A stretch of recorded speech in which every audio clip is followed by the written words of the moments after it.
We are live from Tampa, Florida. If you're new here, my name's Eric Michael, and I go live on Monday, Tuesday, Wednesday, and I help people make money with sports cards, answer people's questions. Sometimes I play therapist. Sometimes I check comps for people when they don't want to look at the comps. It depends on which person calls in.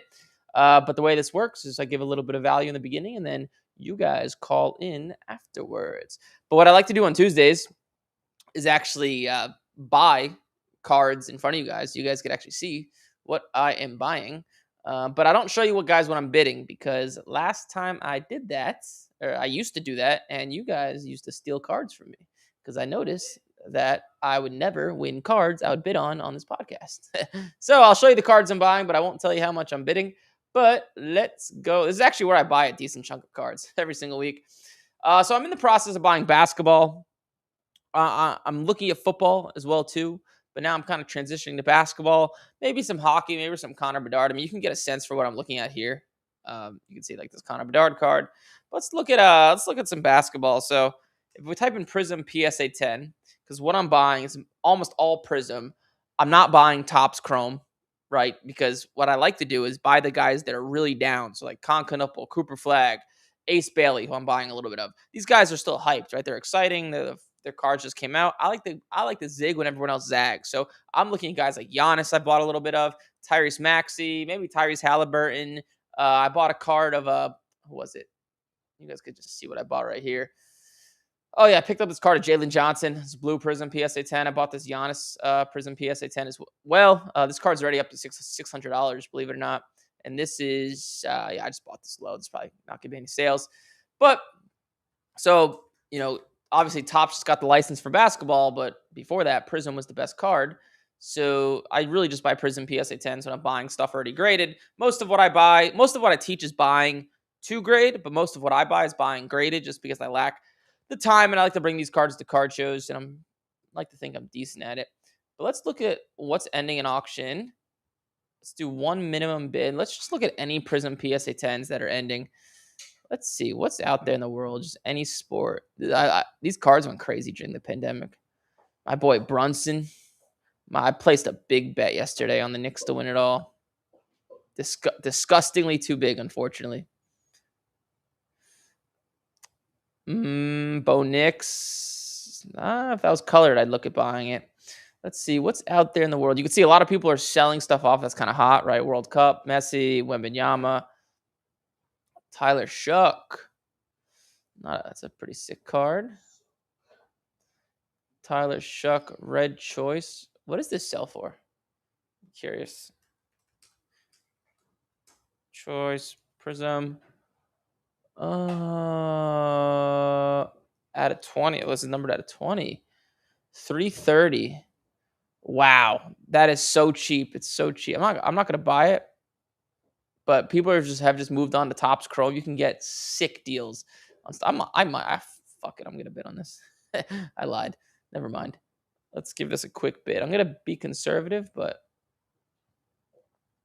let's give this card of Tyler Shuck a quick bid.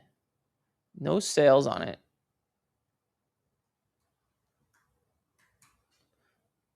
All right. There we go.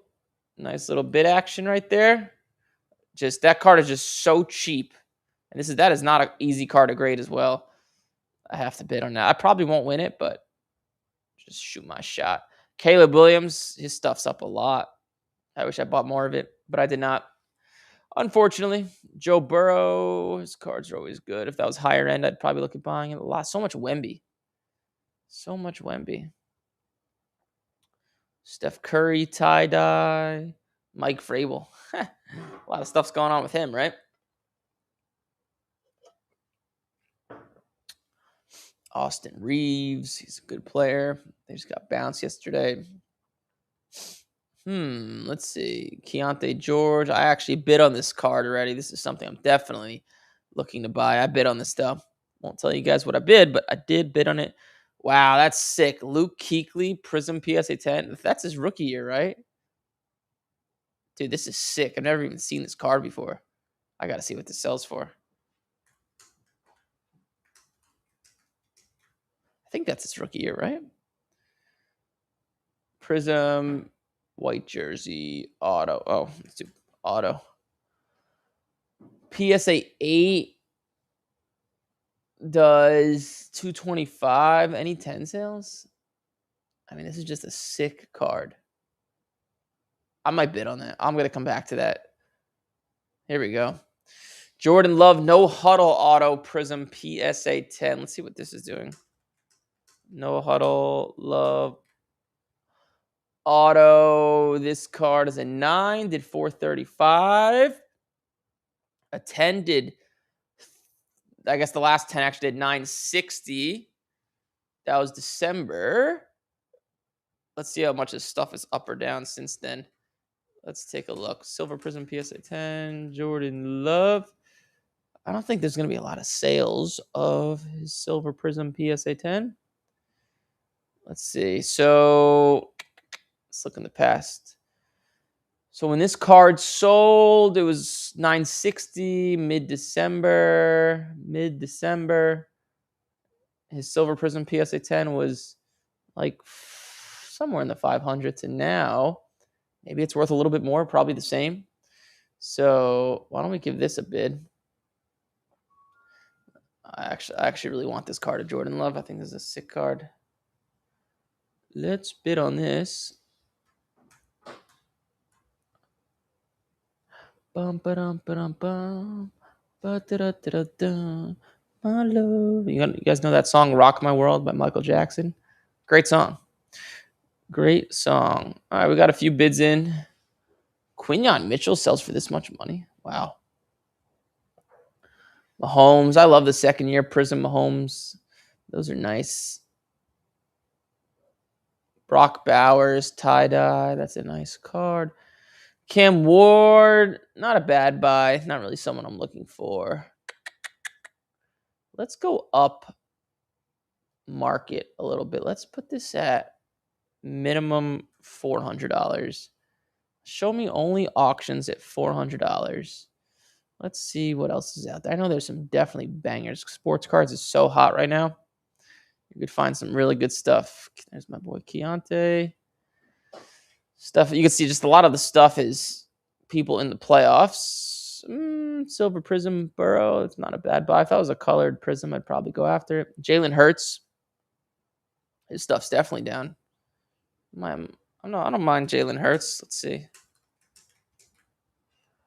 Jalen Hurts. Oh, I gotta be into this good. So last sale was $400. What? This is at $425 already?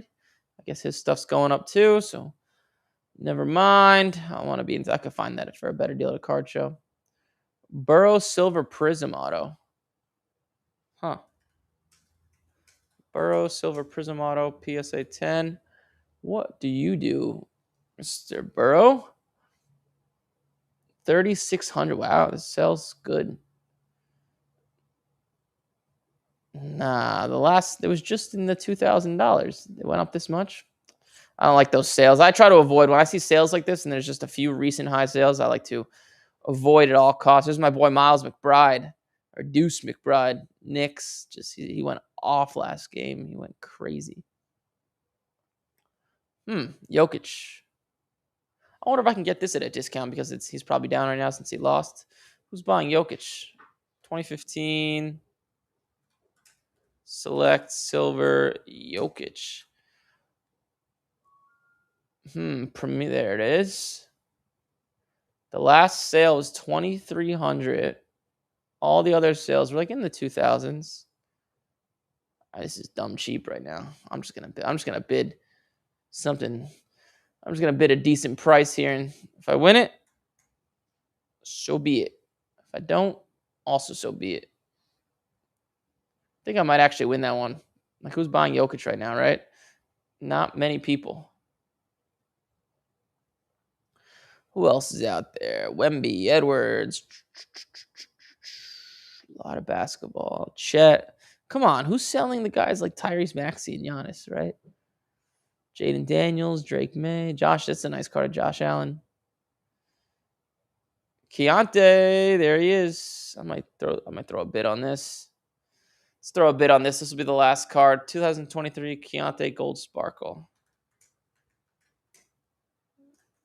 Sparkle Prism. What does this do? The last sale was 1,000. It just did 630 in the season. So it did 1,000 in January. Is this stuff up or down since then? Let's just see. So January 10th, it sold for 1,077. And his Silver Prism is worth less, a little bit less today than it was. This is at 810. I'll give this a bid. Why not? Cool.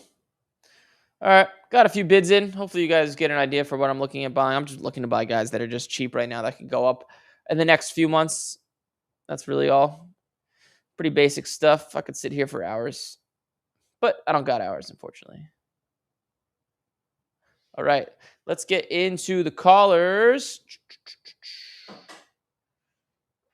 There we go. 813-618-2075. If you have a question, call in. I will answer your question. Hopefully, I'll give you some good advice.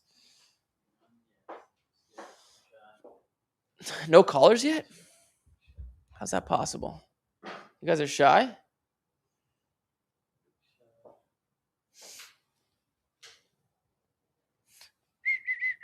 We're setting up the phone. You guys can just call in once. Put yourself in the queue. You don't need to call in. You don't need to call in 6 times.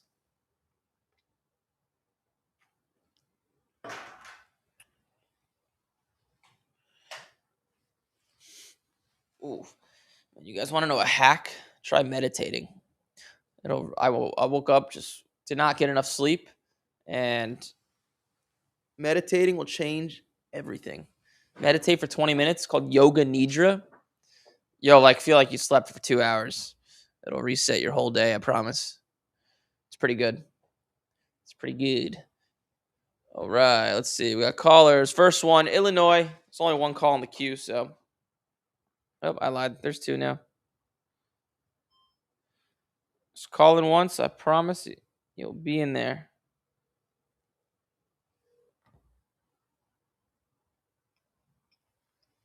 Hi, how are you? Hey, what's up? You have Eric. You are live. Perfect.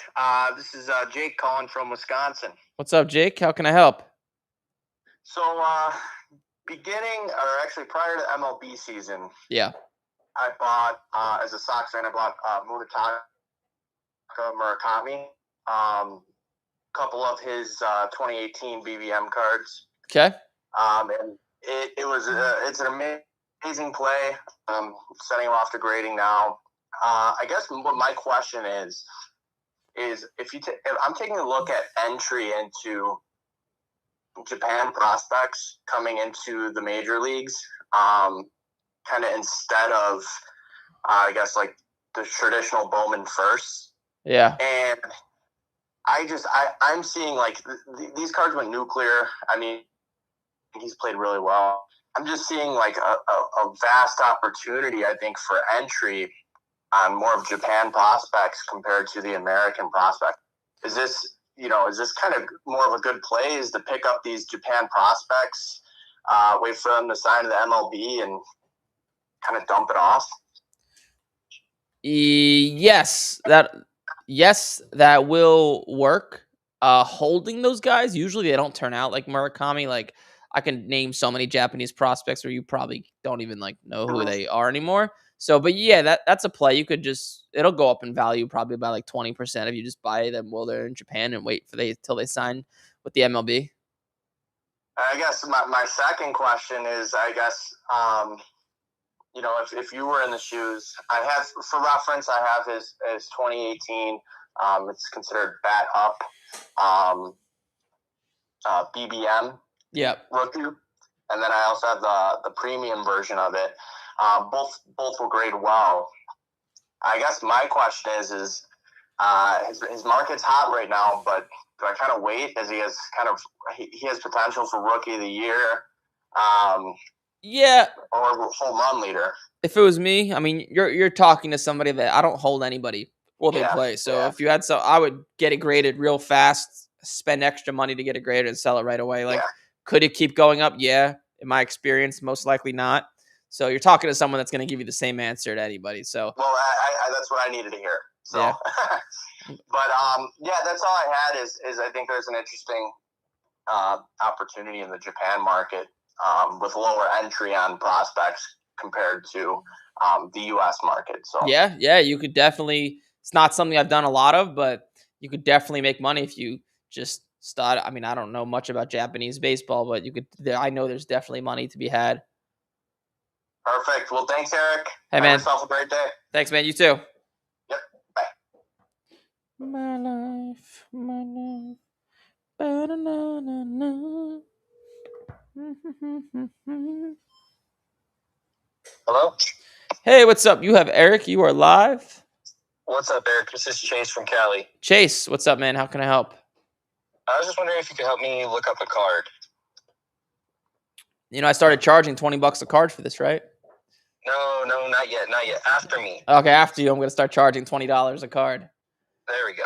After you, I'll give you the freebie discount. All right, go for it. What's the card? Cool. It's a 2025 Panini Donruss Optic Lighted Up Cam Ward Dragon out of 24. Okay. I just know that there's a pop. It's a pop 1 and a PSA 10, and I sent in 2 of them. I had 2 of the same card. I was just trying to see what you think it is worth in a 10. Probably in the 800 range. Okay. Yeah. Cool. Probably. Cool. And another thing, I just sent in some cards to PSA, and what Walter was saying yesterday, that's exactly how it was presented to me as far as when I went to go do the order. It just gave me the one label, and it worked. So the cards got, upgraded, and I've gotten back faster. So nice. Yeah, I've just always done it with 2 grading orders, but yeah, the same thing. It seems like it does the same thing. Yep. I appreciate your time, man. Thank you. Thank you, sir. All right, later. How rich you think I'd be if I charged for comps? I'd be a wealthy guy. I could donate it all to charity, honestly. Could probably cure cancer. Hello? Hey, you have Eric. You are live. Hey, Eric. How's it going? What's up, man? Who's calling? Well, Gulf Coast from Long Island. What's up, dude? How can I help? Mine's quick. I was wondering, when you go to card shows, what's your go-to apps that you use when you're at card shows, when you're trying to look up stuff? Just really Card Ladder. Once in a while, Market Movers if I need to see the history of cards. So it's mostly Market Mover or Card Ladder, excuse me. Card Ladder, okay. Yeah. Yeah, because I noticed sometimes with Card Ladder, it gives you the price in the top right corner, but then if you click on the most recent one and you sometimes it differs a little bit. Yes, I think I know what you're saying. Sometimes You click on the private button on it. There's it's like grayed out. You click it and then it shows up. Actually, maybe I don't know what you're saying. I'll look at cards. I don't know if this is gonna make sense, but I'll find a card and I'll see it when I search. But then I click on the card and click all graded sales to see more of that card. And the one I found at the top disappeared because it wasn't registered under that card, if that makes sense. I don't know if that makes any sense, but it could be a little wonky. Yeah, okay, so use Card Ladder then. That's yes, to answer your question, yes. Okay, that's all I had today. Appreciate you taking my call. Thanks, man. Appreciate it. Bye-bye. Bye. Yeah, his voice does sound familiar. Is that someone famous? His voice does sound familiar. I think it's Gulf Coast Cards from... Wait, that doesn't make any sense. Gulf Coast Cards from Long Island? Huh. What's up, Rob? Queue's open, by the way. The queue is wide open. Malik Willis, when's his value going up? His value's already went up. But why don't we look? I haven't looked at his value. I have a few of his cards. Let's see what... It's a shame. The team he's on is crappy. It's probably affect his value going up. My life, but Malik Willis.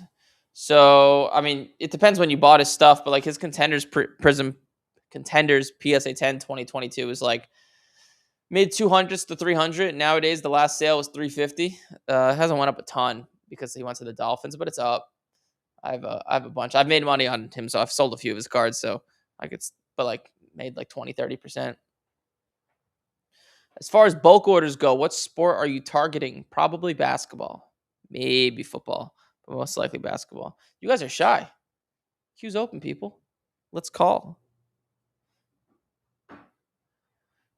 Eric, do you think LeBron James is a buy, wait, hold his rookie stuff? It just depends. It's a loaded question because it depends on how much money you have. But his rookie stuff is something I would hold, but only if you had enough money to hold it because you can make more quicker and better money flipping. Hey, you have Eric. You are live. Oh, did I hang up or he hung up? I'll call you back, New York. I think that may be me.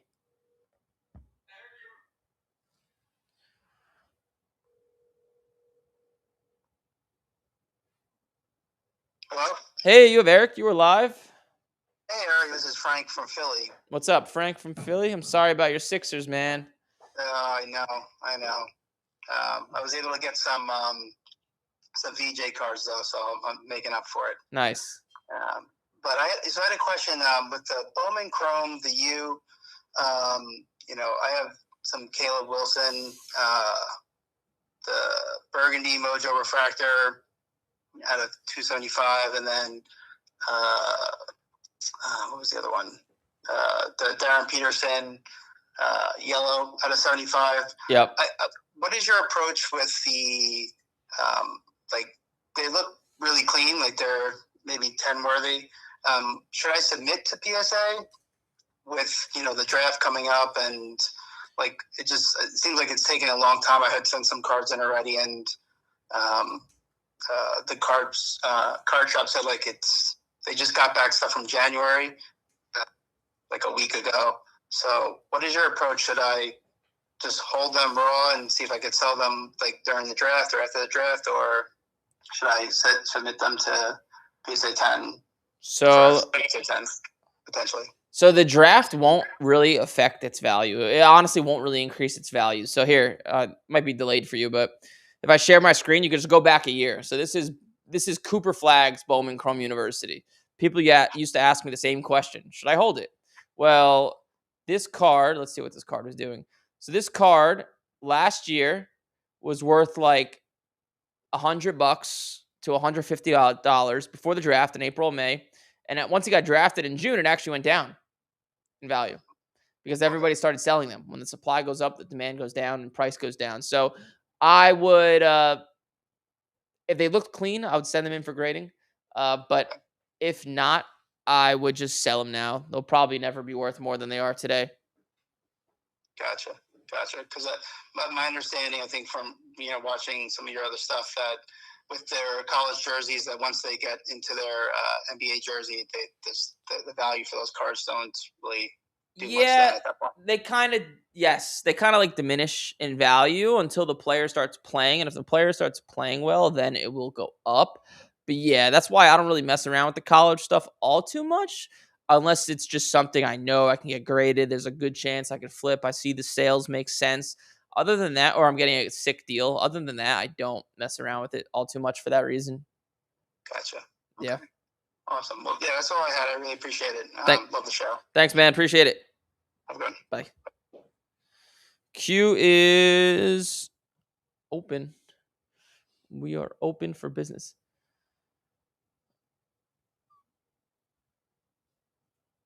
I think the last caller was asking about this card ladder. Oh, yeah, you're right. He probably was. Oh, yeah, I missed that. Yeah, Mike.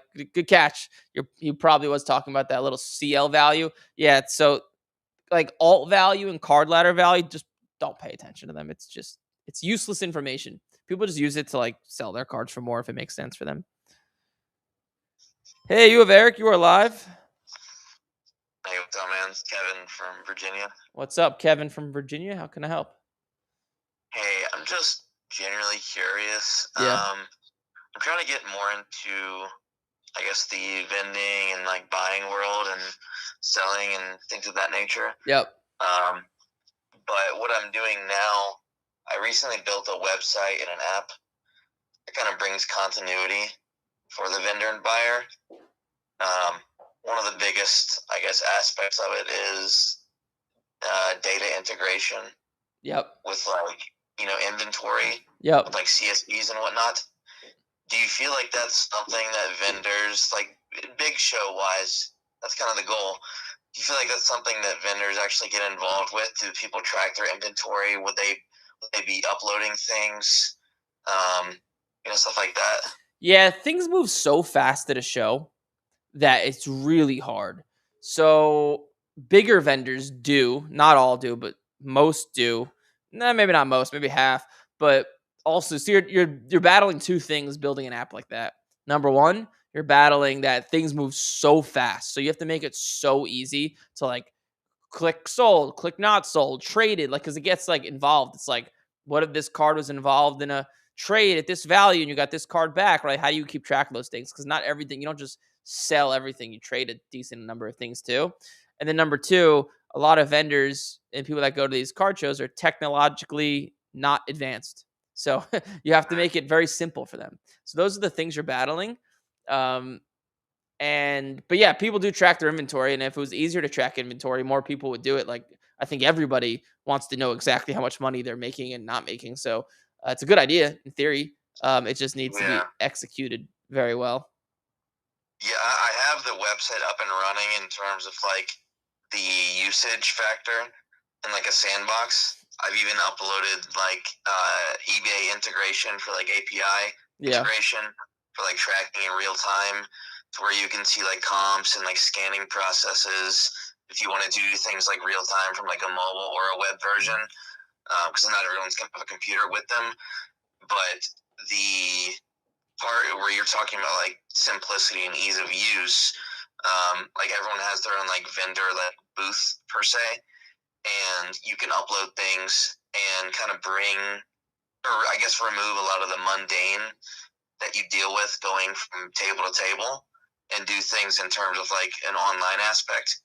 And you can implement like silent bidding and things of that nature, but I mean a whole bunch of other stuff too. Gotcha. Yeah, I would. So I'm no expert in the software world, but number one, I would make it very simple to begin with. Start with a minimum viable product. So just if you could figure out a way to easily track inventory at a fast pace, shit, you'll make a lot of money. And then it's not only that, and the reason why business is so hard is once you have a good product, you have to be able to effectively promote it, most likely using social media, posting content every single day of you using it, paying influencers, showing that they're using it, which is a whole nother game. So, but I would start with I know it sounds nice in theory, putting all these features in there, but it makes sense to you, but it won't make sense to the end user. So I would just start off with very, very simple, just relentlessly focus on how can I track inventory faster, better, and simpler. If you could do that, hey, you'll have a lot of users. You'll have me as a user. So yeah. Is there, I don't know if you have this, like I said, I kind of went into this just from a feedback perspective. Is there, I know you have a phone number here, but do you have like an email I could send like a demo to? Is that available? Not for that. Best just send it to my Instagram. That'll be the best thing. Okay. Yeah, okay, I'll do that. Yeah, just send it there. Yeah. I'll take a look at it. Okay, perfect. Yeah, I appreciate the feedback, because I'm kind of just driving blind right now, just trying to get some general feelers on like where my mind should be versus making something that like you said, it makes sense to me. But I'm just kind of driving blind at the moment. Yeah, you got to remember. So your goal is to build this app, right? We're not talking about flipping sports cards here, right? Yeah. Okay. Well, yeah, it's involved with sports cards. That's the only reason I'm calling. I just wanted the perspective of someone who's integrated within the community and who interacts with people. I'll give you a great piece of advice where I fucked up in business, and you could take this home with you. So you people like you, right, and me, right, who are like we think things very thoroughly. We're very. Are you still hear me? Yeah. Right, cool. Yeah. So we're very tech savvy. We're very good with that stuff. You got to remember, most people are not, right? So example, when I first started Major League Profits, right? So you know how I teach people this stuff, right? I have a program, all that stuff. So when we first started the business, we launched ads on a Friday, and you probably never saw this or don't remember it, but it was a picture of me and Gary Vee. We launched the ads on Friday, and it went viral overnight. And I had calls to take on Monday to sell people into my program. So it was Friday, ads went live. Monday were my first calls. I had nothing to sell them. I had no program in place yet. I had no videos. We were just testing to see if people would want it. And it went viral, so people obviously wanted it. So what did I do? I sat down all day, Saturday and Sunday, and put my thoughts together on how to make money with cards. And I put together a huge video course, and it went over every detail of how to make money in cards. So, buying stuff graded, vintage, buying cards to grade, lower end, higher end, everything. Because I did it all. I did it for years, and I was really good at it. Now, when the course went live, it was good. People were like, oh my God, this information's so great. But the people weren't getting the results near they do today because there was way too much. It was information overload. Now today, 95% of the course just relentlessly focuses on one simple thing: buying cards while they're low, getting them graded, flipping them. And students, I mean, you can just look at the reviews, right?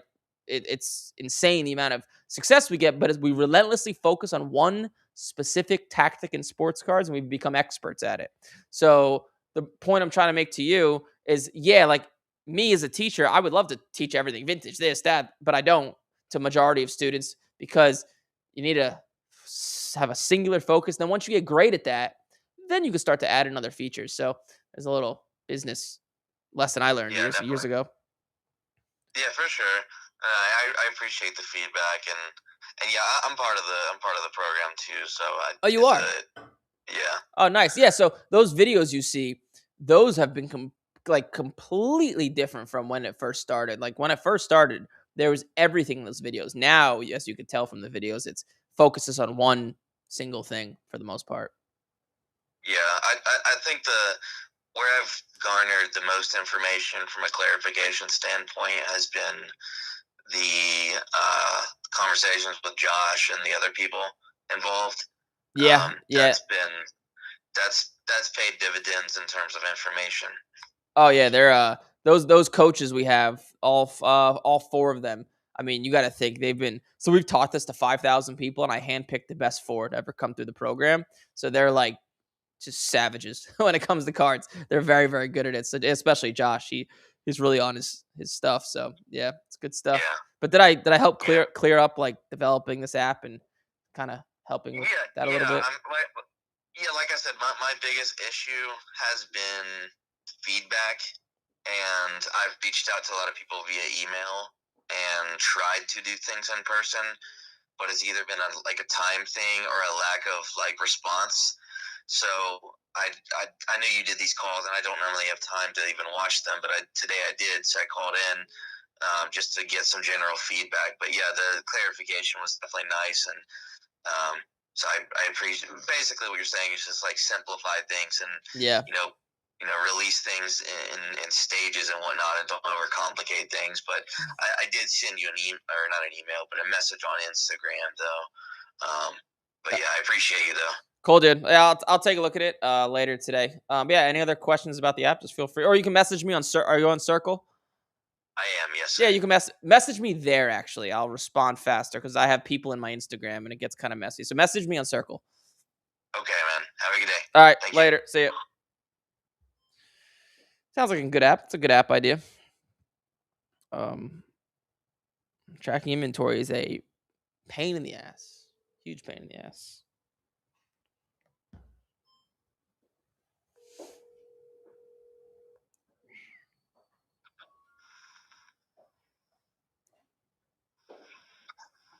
Hello? Hey, what's up? You have Eric. You are live. Okay, I'm asking about a CJ Stroud 2023 Donruss Optic first year fresh relic out of 10. Okay.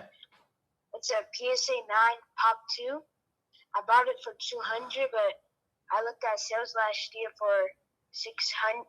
Like it was in the 600s. How much should I sell it for? Well, let me see if I can find the card. Let me try to help you out there, buddy. Is it 2023?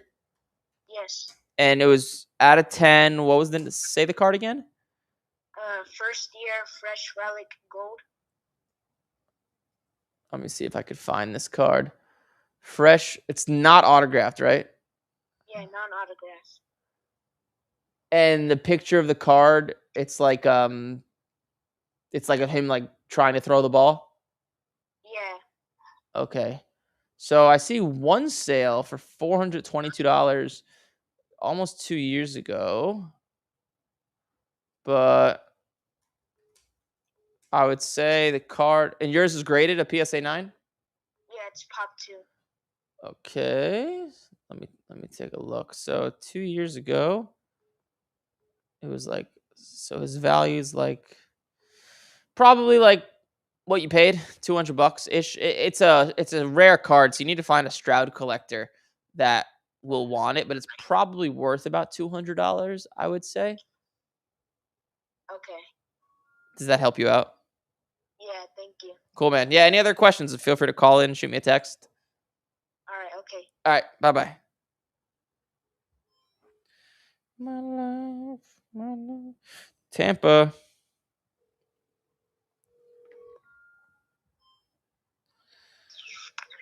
Hello? Hey, you have Eric. You are live. Hey, Eric, this is Bobby. How are you doing? What's up, Bobby? I'm doing well. How are you?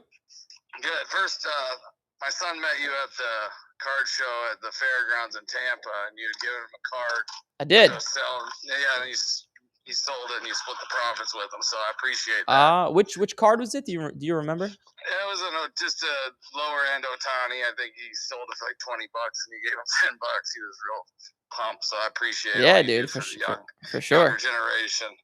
Hey, I got a couple questions. Do it. I know you had mentioned in a few shows back about bringing a large card show to Tampa. Any news on that? Are we working on that still? Yep, it's happening.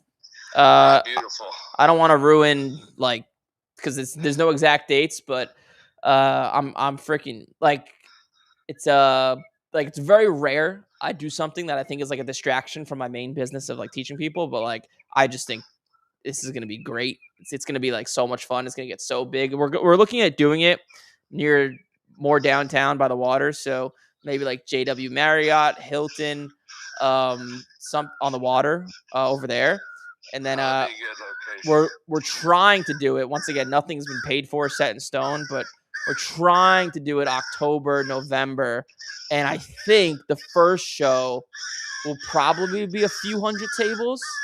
I would guess. Hey, it's is your phone on speaker? I think I hear like animals in the background. I'm outside working in my garden, and there's crows all over the place. Yeah, I hear them loud and clear.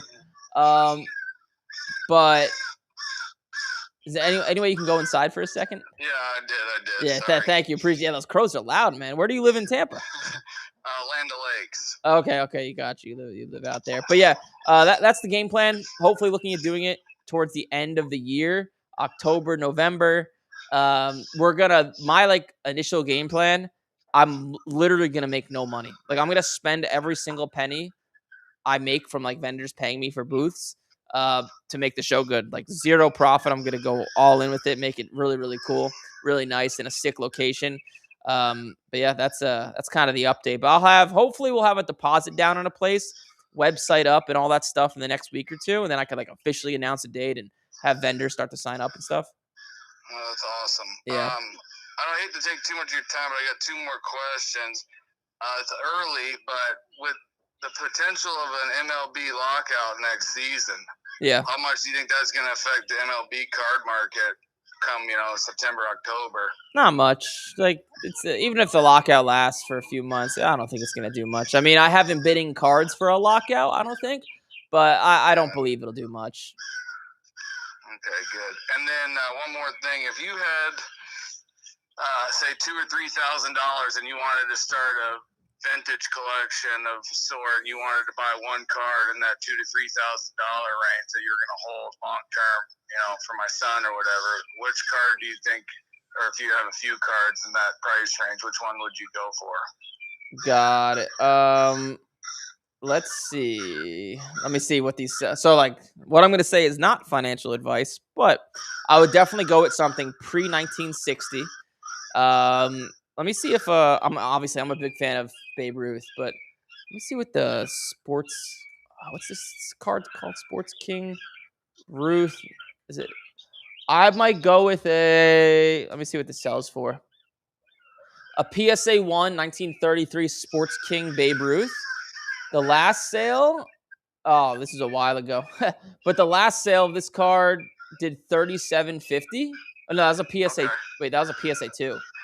So, PSA 1, I would imagine is below 3,000, and I would just just keep. But with those cards, just be careful because you could have a PSA 1 that's really beat up, that's worth 2,000, and then you'll also have a PSA 1 that looks really good that'll sell for like 3,500.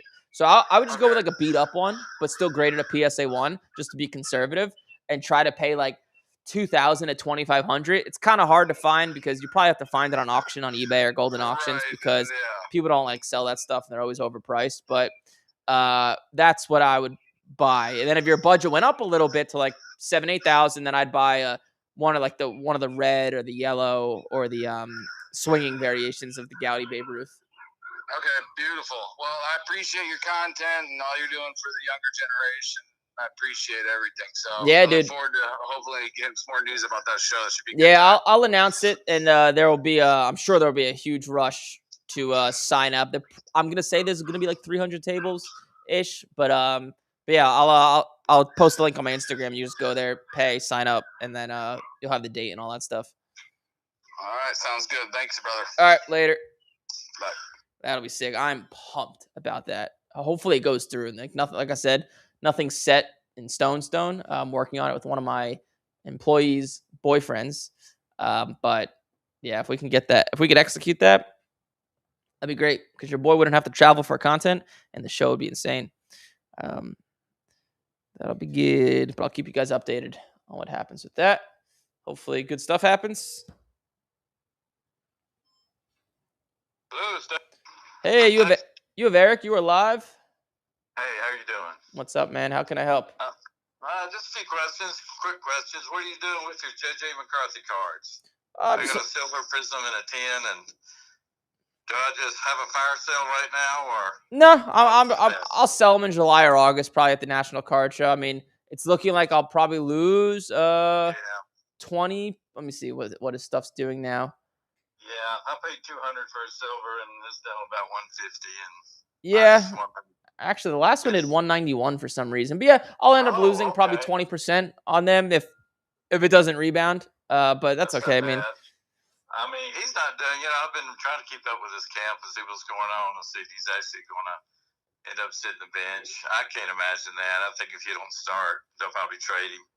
Yeah, he could get traded to the Steelers, maybe, which would increase his value. I'm not sure, but I remember you saying back when he came out of college that he wasn't that good, and this was going to happen. So you were pretty right on. Yeah, I'm good with the football predictions. Yeah, I was buying McCarthy. I bought some of him in like January, February because it was so low, and I didn't anticipate them getting trading for Kyler. And if they did not trade for Kyler, you better believe his value would be up. You think Kyler's really going to start? I mean, there's a reason Arizona got rid of him. I would say 70% chance Kyler starts. Kyler's a better quarterback than McCarthy. Dude, McCarthy stinks. He has a weak arm, makes bad decisions. He's not really that athletic. He's not big. I mean, there's not much there in my opinion. So he had a lot of college hype, and that's why I bought him. Yeah. Maybe for the hype, but same. Yeah, just unfortunate. I've been here before. Sometimes you just get unlucky in the off season. It's just part of the game. Gotcha. Horizontal versus vertical cards. Any difference, preference? Yeah. Go ahead. Yes, just generally vertical is much more desirable. Just it depends on the product, but just vertical is better just to make it simple. Like the kabooms in the downtowns, which I don't buy a lot of, but every once in a while I'll come across a decent deal. And I've always been a little hesitant of the horizontals. Yeah. For the most part, vertical is just better. Horizontal is usually a variation on the product, and it's just like a bit less desirable, but they're both good. I mean, it's not like they both don't sell. Somebody told me that they were less desirable because they don't stack as well.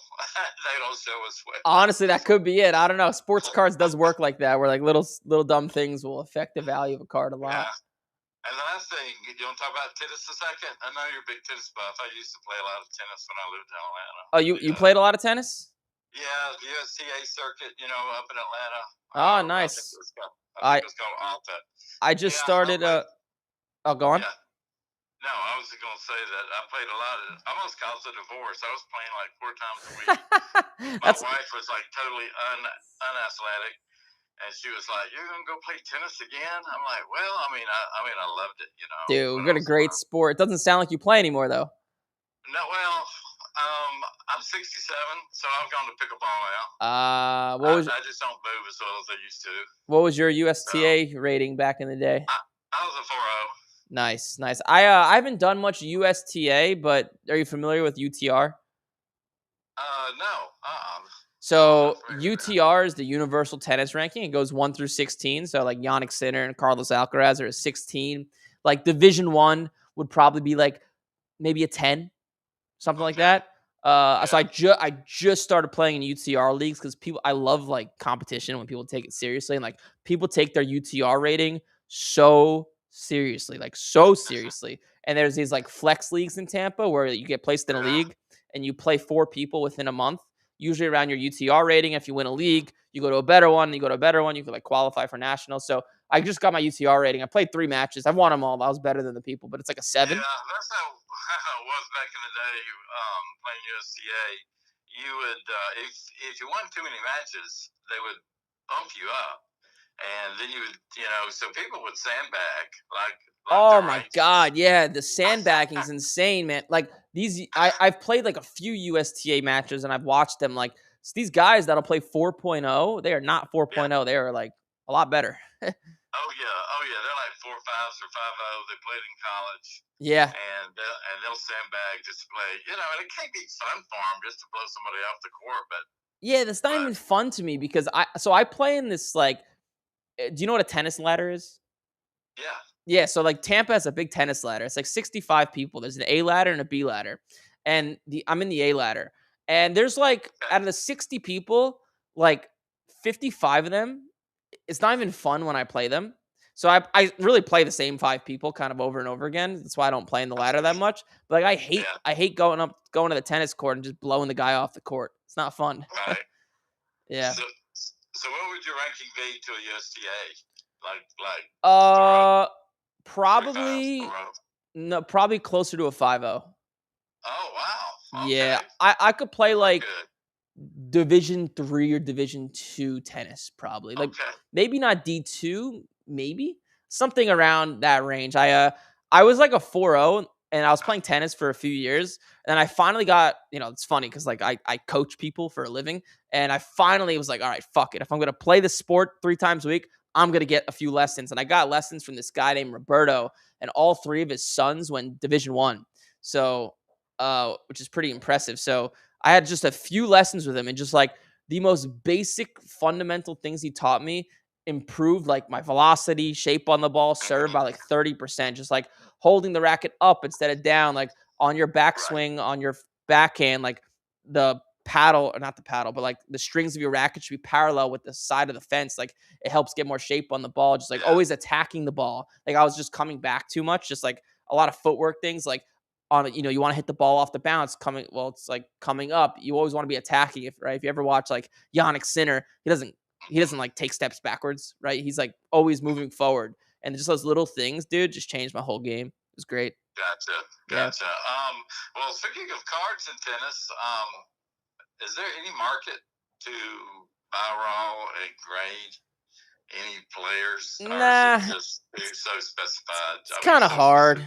It's kind of hard. The market's just not big enough. You could. I've been on the lookout for a few tennis cards just to buy and hold, like maybe stuff of like Federer or maybe I'll buy some Alcaraz right now because he's probably down in value because he's been injured. I've been looking to buy some like legend stuff. I haven't seen that much, but let me ask you a question. The Leaf. I was looking at some Ariana Sablenka cards. Leaf puts out a good many of her cards, and I know nobody really likes Leaf, like you said, but they unlicensed. But what is their license? Because as opposed to their tops, I think there's tops chrome. I mean, there's no uniform. There's no. Yeah, there is nothing to license. I think anyone could just produce the cards and get autographs from the players as long as the players sign with that company. Because they're really cheap. I mean, but this is probably more for your PC, huh? There's really not a market there. Yeah, to flip, not much of a market. Although I'll tell you, I want to hear something funny. I was looking to buy. You'll laugh at this. 2023 Leaf Ben Johns. You know the pickleball player? No, I do not know him. So Ben Johns is like the greatest pickleball player in the world. Yeah, I just started playing and his PSA 10 Leaf. It's like a red. It's like a red card. It goes for, let's see, I was gonna buy a few for $275 each, but then the guy ended up bailing out of the sale. It sells for like $300. So it's not like, and like he's like kind of like the Mickey Mantle of pickleball, if you will. Wow. Okay. Yeah. I just started playing, and I like it because I don't have to move so much, especially when you're playing doubles. But yeah, pickleball's a great sport. I just had to get used to it. I kept being a tennis player. I kept missing the ball short because the paddle is so short, and I just wasn't used to it. But I'm getting in there. Yeah, yep. I've been there. I play pickleball, but I like don't do it too much because then it messes up my tennis swing. Yes, it does. Yes, absolutely. Yeah. It will. And like I've noticed at times, like I'll be playing a tennis match, and let's say somebody hits like a drop shot, right? And and I'm getting there, so it's your normal tennis player would come to the drop shot and try to hit it down to one of the lines, but because I played pickleball recently, my pickleball brain, I just dink it back over the net. And then he like does the same thing back to me. I like turn it into a pickleball match. It's like my brain doesn't operate well when I'm playing like both at the same time. Gotcha. All right, Eric. Well, I appreciate it. I'm taking up enough of your time to probably some other callers, but appreciate your content, and I watch you every day and look forward to your content in the future. Well, thanks man. Appreciate it. Good luck with the pickleball. Thanks. All right. Bye. And that is a wrap, I believe. I can take one more caller. One more wants to do it. I like that. See that one, Kavi? Randy, you upset Kavi. He doesn't like to see that. He doesn't like my head to get big. I recommend tennis and pickleball to you all. It's a great sport. Great sport. I started playing it during the pandemic because like basketball requires too many people and people stop trying, and football obviously same, but tennis is just one. All you need is one. What's up, man? You got Eric, you're live. Oh, snaps. What's going on, Eric? What's up? Hey, what's going on, man? It's Charlie here, calling you all the way from the West Coast in Vista, California. How's everything going? What's up, dude? I'll be in your state in about 10 days from now in Pasadena.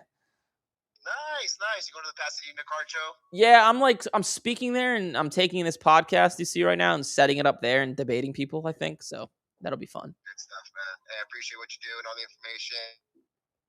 All of us, man. We're all learning a lot, brother. Yeah, no problem. I'll get straight to it. I know you're about to end the show, but I'll get straight to it. I can talk to you about so much, but I've been collecting for a long time. I don't want to do the whole story, but got one card, dude. So it's been a little rough to get rid of. Maybe you can help me out. Maybe probably the best way to do it is probably take it to a card show. But Transcendent came out about 2 weeks ago. Yep. $25,000 box, right? Yep. Didn't have any intentions to even have a thought. But it was a Friday night. Had a couple ice cold beverages in myself. I said, and my local card shop was running a break, and they were doing a $67 duck race.